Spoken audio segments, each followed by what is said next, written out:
Oh, shout out dia sa mga hilig matog magnutan no para manguha og mga dahon-dahon sa alaga.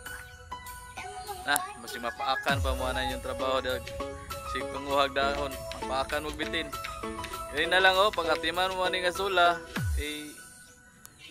dali ra kay ni atiman nun, pasagdan ra na siya, ibutaran na sa band. Kada adlaw ni siya managhan, wa mo lang buhaton, harvest ng harvest lang mo ani. Kada adlaw po ni siya managhan.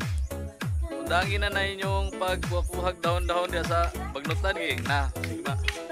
Tsambahan pa mo hospital diha, moray hila no na ma-hospital mo. Kini nga sulat, grabe kayo, kanindot yo. Dali ra kay siya managhan. Mo nindot pang sagol sa feeds sa mga naialaga diha. Nabaw na sa baboy nga kusugay mo kaon ng feeds.